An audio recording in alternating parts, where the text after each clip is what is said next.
So we all know and really believe that the mind is a very highly intelligent, limitless thing, right? And you don't need a lot of proof for that. I know that you know this, but it's really amazing to really know it foundationally at a deep level as well, not just like surface level, but like actually having proof in your life to know and see how incredibly intelligent we are, like how intelligent we are as humans, right? Our minds, our bodies, are these amazingly highly resistant, resilient beings and vessels that when we know how to really become more self-aware, more emotionally aware, that it just makes life easier. It makes life more fulfilling. It makes the day-to-day lives it gives it a lot more meaning. And it really just allows you to give more as well, because you just have this knowing and this skill set that can really help a lot of people, right? So where did this come from? Like, where did this like philosophical thing come from, right? So okay, so today what happened in the morning was I was doing yoga, right? I've been doing yoga every day, nothing new. It's part of the routine, right? But the past few weeks my yoga practice has been like not the best, right? Not the best in terms of strength, in terms of flexibility, but today was something different. Something clicked, right? Something clicked within me. And it was more of like a slow flowy class where postures were held a lot more, and our body keeps the score, right? Our body holds on to a lot of shit. It holds on to a lot of emotions. And so that's why I'm practicing yoga, because I really wanted to obviously use breath as well, but the emotional aspect of the emotional release when we use our body to move very intentionally is highly, highly, highly beneficial, right? And so when I was doing the yoga, like did the whole thing. I was killing it, And at the end during Shavasana, there was an emotional release, like a massive emotional release. Like I was crying, like I was a little crying mess during Shavasana. And this is not the first time it happens, right? Like this has happened to me before, but this is just like really amazing to have that emotional release afterwards, because the intention of like my intention was there. I allowed myself to ease into all the poses, I entrusted my body to just know what I need, right? I listened to it a lot during that class.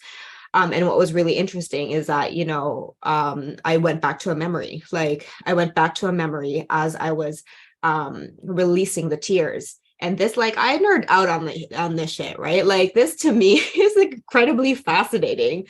Like the fact that I did the yoga practice, I released a lot of emotions. I felt it in my body. I felt my body really like go from tense to like just allowing the stretches to come, allowing the release in my body and breathing through it, right? Intentionally.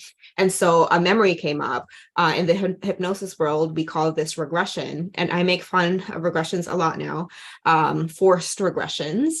But when like because once I learned advanced conversational hypnosis principles, there is power in clients spontaneously regressing, like they are going to a memory just by themselves without me forcing them to.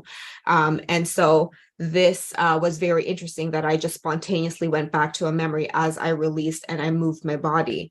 And this is fascinating. Why? Because it really just proves the fact that we don't need to consciously do the work, right? Like we just don't need to consciously know that this is step A, step B, step C, all the way down to Z.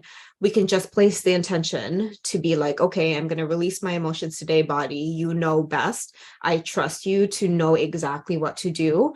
And it does it, right? It does it if we allow ourselves to do it. And it does it in really weird, fascinating ways, like crying after a yoga class, which is, an amazing thing on its own. But again, it's like it's this beautiful flow of your emotions, right? It's this beautiful flow of just allowing your subconscious to do the work throughout your body, because our subconscious regulate our nervous system, right?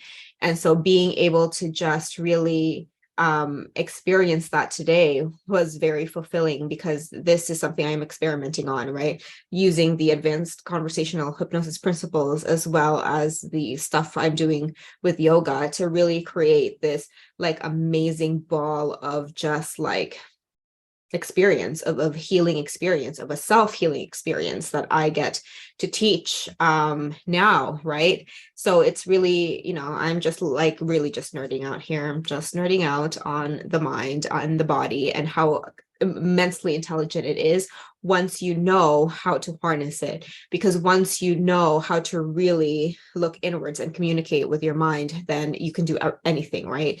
You can find meaning in everything you do. Taking action is easy because you are just allowing yourself to trust that whatever comes out of your mouth at that moment in time is what needs to come out. And it's just that whole deep layer of trust within yourself that just really changes the game of how you deal with your every life, not just, a business owner, but as a person, right?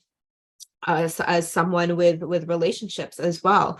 And so I just wanted to share this because it was like a really cool nerdy thing of how the emotions and the mind just gave me a memory that I probably haven't fully processed yet. And of course I didn't, right? Because it came up.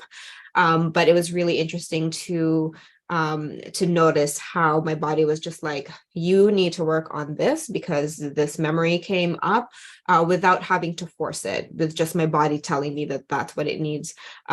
Because as humans, we don't like to be told what to do, right? If you make me go back to a memory, I probably will resist that because that's just stubborn old me, being human, right?